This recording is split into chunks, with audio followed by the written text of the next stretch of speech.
Hi everyone, we're going to continue talking about how the United States actually joined the Vietnam War. But before we do that, let's quickly recap what we've talked about so far. So the main reason the United States joined the Vietnam War is because of this theory called domino theory. We see right here a US soldier is holding up dominoes that a Vietnamese soldier called the Viet Cong is trying to push over, with countries listed on each of these. This is called domino theory, and domino theory was this theory by the United States, specifically under President Eisenhower, that if Vietnam fell to communism like a domino, that all the other countries in Southeast Asia, like Laos, Cambodia, Vietnam's neighbors, would all also fall to communism. So using the policy of containment and domino theory, we thought that the US had to stop communism from spreading to Vietnam. If they didn't stop it there, it would happen everywhere in Southeast Asia. And containment says, the policy of containment says, the United States has to contain communism, stop it from spreading. So the US gets involved, but they don't initially send troops in to actually fight the war. For several years, under President Eisenhower and Kennedy, military advisors would primarily be the only real forces that are sent to Vietnam. And their goal would be to train the South Vietnamese people, the villagers, the soldiers, how to fight, how to protect against those guerrilla fighters called the Viet Cong in South Vietnam, how to fight against the Viet Minh, those North Vietnamese troops coming in from North Vietnam. And this strategy is going to change, though, after President Kennedy, JFK, is killed by an assassin in Dallas, Texas, and then his vice president, President Johnson, or LBJ for short, is going to take over the war. And LBJ, President Johnson, he's going to change the war in a pretty fundamental way. And that's going to start with something called the Gulf of Tonkin Incident, which is mainly what we're talking about today.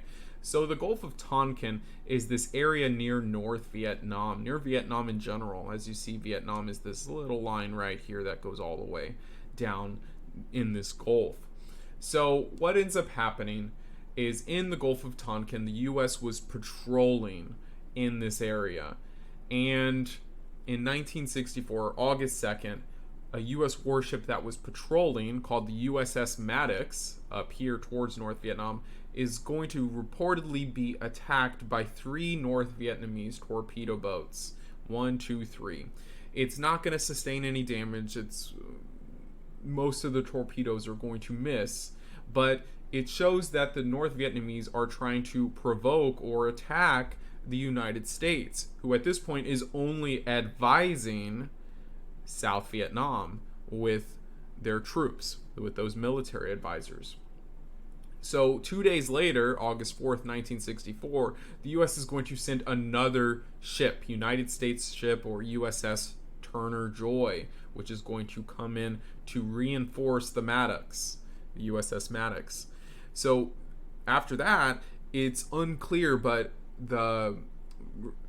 with reports that are there, it seems like both ships, the Turner Joy and the Maddox, are going to be attacked by North Vietnam again.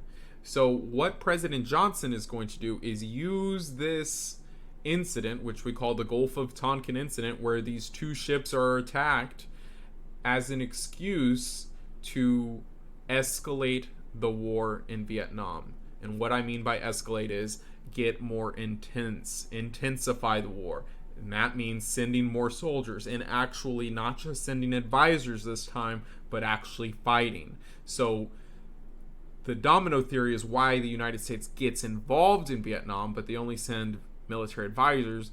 The Gulf of Tonkin Incident is an excuse by President Johnson to actually escalate the war, get the U.S. more involved in the war, to actually fight the war itself. Now, what happens next is permission from Congress is needed, and that's going to be what we call the Gulf of Tonkin Resolution. Now, make sure you don't get these 2 things mixed up. The Gulf of Tonkin Incident is what actually happens in Vietnam, where President Johnson tries to get an excuse to escalate the war. The Gulf of Tonkin Resolution is almost like the permission to escalate the war. So, after the Gulf of Tonkin Incident, LBJ, President Johnson, is going to ask Congress to give the president himself more power over this war. Congress is going to say, sure, LBJ, sir, President Johnson, we were just attacked.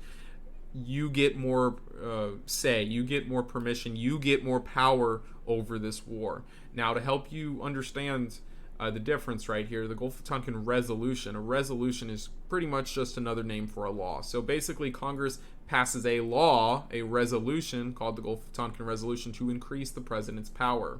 Here's a part of that law. Congress approves and supports the determination of the president as commander-in-chief, head of the armed forces in the United States, to take all necessary measures to repel any armed attack against the forces of the United States and prevent further aggression. So pretty much they're giving, Congress is giving the president a blank check. He can use anything he wants, he can do anything he wants in Vietnam, because it's not very specific on what he can do. It just says to take all necessary measures to repel any armed attack. So Congress is basically saying, here's the keys to the car, you figure out how to repel those armed attacks. It's very vague on purpose. So ultimately, it gives the president more power over this war. Here's President Johnson actually signing that war.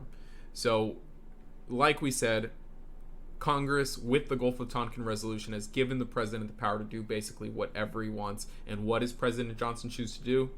He chooses to escalate the war, get more serious, send more troops, have more fighting. So Gulf of Tonkin Resolution escalates the war, and it's all because of the Gulf of Tonkin Incident. Incident is where the U.S. is attacked and is an excuse to escalate the war. After this, Johnson asks for more power in the war with the Gulf of Tonkin Resolution, and Congress gives it to him. Therefore, he can escalate the war.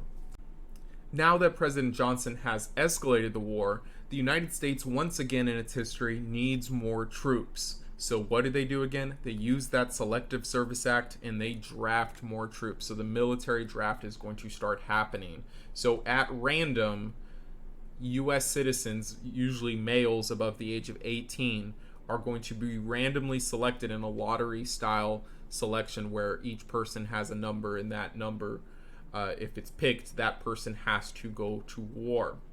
So over 2.2 million people are going to be drafted for this very long Vietnam War. And very quickly after the Gulf of Tonkin Incident and after the Gulf of Tonkin Resolution, that law that was passed that let President Johnson escalate the war, 500,000 troops are going to be sent quickly to start fighting in the Vietnam War. Hope you learned something today, guys. Hope it wasn't too confusing with the Gulf of Tonkin Incident versus the Gulf of Tonkin Resolution. Thanks, guys.